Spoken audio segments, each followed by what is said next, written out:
मैं मैंने सुना, क्योंकि आपने बताया भी कि आपसे रोमांटिक सीन इसलिए नहीं हो पाते क्योंकि आपको लगता है कि आपकी आवाज़ भारी है। तो एक आध बार आपने किसी को, कोई आपको अच्छा लगा और आप उसको कहना चाहती थी कि आप मुझे अच्छे लगते हैं, और आपने ऐसा इजहार कर दिया कि वो आप किसी को अच्छे नहीं लगते, तो क्या वाकया था? असल में मेरा किसी पे क्रश था कॉलेज में, और मैं नई नई आई थी, और वो जो साहब थे वो हुंजाई थे और मैं काफ़ी ज़्यादा डर रही थी। तो लेकिन एक दिन मैंने सोचा कि मैं बोल देती हूँ इनको कि मैं आपको लाइक करती हूँ। तो फिर मैं उनके पास गई, तो अब मैं बोलने ही लगी। मैंने कहा मैंने आपसे बात करनी है। उन्होंने कहा हाँ बोलो। इतने में ही मैंने उल्टी कर दी, उनके सामने उल्टी कर दी। शुक्र है उनके जूतों पे ही थोड़ी सी लगी थी, लेकिन बस उसके बाद फिर उन्होंने कहा क्या, उन्होंने कहा क्या, ये करने आई थी? नहीं, उन्होंने तो बस कहा कि ओहो तुम ठीक तो हो। ऑब्वियसली मैंने बताया नहीं फिर कि मैंने क्या कहना था, और फिर मैंने जाहिर है फिर क्या ही बचता है। खैर उनकी मुझे ना अच्छे लगते हैं। नहीं, फिर मुझे ये भी पता चला कि उनकी गर्लफ्रेंड है, तो मैंने फिर आपने कहा सही उल्टी किया। मैंने कहा सही उल्टी कर दी है मैंने, वरना मैं दो लोगों के बीच में आ जाती, जाहिर है तो अच्छा नहीं लगता। अच्छा, मैंने सुना कि एक दफा सूट पहनकर कोई दोस्त आपका डिनर पे भी ले गया, वहां पे भी कुछ वाकयात वक़ूअ पज़ीर हुए, क्या थे वो? कुछ नहीं, बस मेरा एक बचपन का दोस्त था। वो एक बार उसने मुझे कहा मैं तुम्हें लेके जाता हूँ बाहर खाने पे। तो हम लोग बहुत ही एक फ़ाइन डाइनिंग रेस्टोरेंट पे गए, और उसने पता नहीं क्यों सूट पहना हुआ था, और उसकी हाइट काफ़ी छोटी है, तो मैं उसका थोड़ा सा मजाक भी उड़ाया।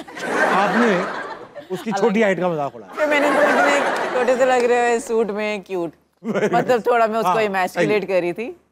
बुरी बातें नहीं करना चाहिए, लेकिन खैर अब हम गए हैं वहाँ पे, तो मैंने कहा क्या बात है, इतनी महंगी जगह पे लेके आए हो, इज एवरीथिंग ओके? तो उसने कहा कि मैं असल में शादी करना चाहता हूँ तुमसे। तो क्या? मेरा तो बस खाना ही उधर हलक में फंस गया। वो इतना महंगा खाना था ऊपर से, और बेचारा मुझे यहाँ तक लेके आया था। मुझे बुरा भी लग रहा था उसे बोलते हुए कि खर्चा कर चुका है, कोट सूट पहना हुआ है, सूट भी उसने पहना हुआ है। मना कैसे किया? मैंने बस कहा नहीं, ये तो अजीब बात है ना, मैं तो शादी नहीं करना चाहती अभी, और तुम तो मेरे भाई हो। तो हम तो दोस्त हैं। खैर भाई तो मैं किसी को नहीं मानती। Very good. लेकिन मैंने उसको बता दिया कि ऐसे अभी कोई सीन नहीं है। तो बेचारा जरा हो गया। वापस एक साथ ही आए आप दोनों? हाँ, वापस एक साथ ही, मतलब उसने मुझे मेरे घर छोड़ दिया, लेकिन फिर उसने सून आफ्टर शादी ही कर ली। इतना तो वो सोच रहा था, नहीं वो उसको शादी करनी थी, किसी से भी करनी थी। हाँ, उसने कहा जो भी अवेलेबल है उसको मैं जरा पूछ लेता हूं। अच्छा, ये बताइए मेहरबानो, लड़के तो फ्रीक्वेंटली इस तरह बोलते चले जाते हैं, तो मुझे अच्छी लगती है, जहां मौका, जैसे ये लड़का था आपका, आपसे नहीं हुई कहीं और कर ली, मना कैसे किया जाए? लड़कों ने मना कैसे करने? लड़कियां जैसे अब सिचुएशन पड़ गई, लड़के अपनी ईगो पे भी ले जाते हैं ना अक्सर, मुझे मना कर दिया, तो इनको ऐसे कैसे मना किया जाए कि बस वो निकल जाए, है ना भाई? लड़कियां चाहती हैं ना इस तरह मना करना। अक्सर ये देखे होता ये है कि जब लड़के आते हैं इस तरह से, तो लड़कियां ख़वातीन ओवरवेल्म भी हो जाती हैं, खामोश खड़ी रह जाती हैं, तो लड़के समझते हैं अच्छा हाँ कर दी इसने। तो इनको तरीका बताइए कि किस तरह अपनी चॉइस का इजहार करें ज़रा कॉन्फिडेंस के साथ। एक इंपॉर्टेंट मसला है पाकिस्तान में। हाँ, मतलब वही बात है कि लड़कियों को ना कभी सिखाया नहीं जाता है यहाँ पर कि ना कैसे करनी है, और लड़कों को हमेशा बहुत अच्छे से बताया जाता है कि अपना जो भी अपनी चॉइस है तुम्हारी, उसको सामने रखो और गो आफ्टर इट। तो हम लोग लड़कियाँ बड़ी रिस्क अवर्स होती हैं, तो इसीलिए वो फिर लड़कों को अपसेट भी नहीं करना चाहती, इसलिए वो ना नहीं कह पाती हैं, और ये बड़ी डेंजरस सिचुएशन में पड़ जाती हैं लड़कियाँ। लेकिन वही बात है कि you have to put your foot down and throw your weight around, उस तरह से कि आपका जो भी आप चाहते हो वो आप बोल दो, क्योंकि अगर आप अपने लिए चॉइस नहीं लोगे तो कोई और आपके लिए चॉइस ले लेगा, और फिर कोई मतलब बहुत बुरा भी हो सकता है। नहीं बच जाते, फंस जाती हैं फिर। हाँ, बस फर्मली और नाइसली आप किसी को भी ना कर दें कि बस मुझे आप नहीं पसंद है।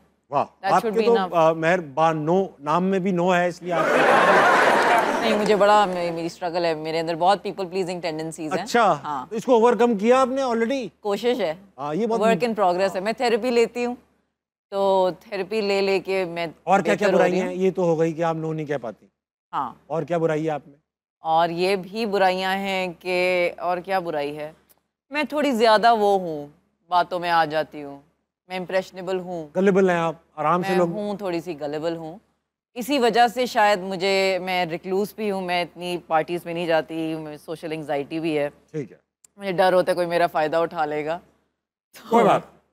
हाँ, अल्लाह और देगा। हाँ हाँ, खैर हो गई। ऐसे मैं लोगों थोड़ी के वो भी हूँ, जैसे मैं जरा लोगों को लगता है मैं बड़ी डीवा हूँ लेकिन असल में बहुत लो मेंटेनेंस भी हूँ। Very nice. हाँ। बहुत अच्छा लगा आपसे मेहरबानो बात मुझे भी। करके। It was pleasure having you on हस्ता मनाए खवातीन आज़ाद। बहुत अच्छी ऑडियंस थी हमारे साथ, इनके लिए तालियां होनी चाहिए। और सबसे अच्छा जो टैक्स आज लगाया वो लगाया मीरब ने। मीरब, हम आपको एक गिफ्ट भी देंगे शो के बाद, मैं आपको गिफ्ट दूंगा। Thank you so much for being on. नहीं, वाकई में देंगे, झूठ नहीं बोल रहा हाँ, मैं देखना चाहती हूँ क्या मिला है। सही है। और मेहरबानों की तरफ से आपको 25,000 का इनाम भी मेहरबानों ने अनाउंस किया, वो भी बस समझ रही है, ऐसा नहीं है भाई, नहीं अनाउंस किया।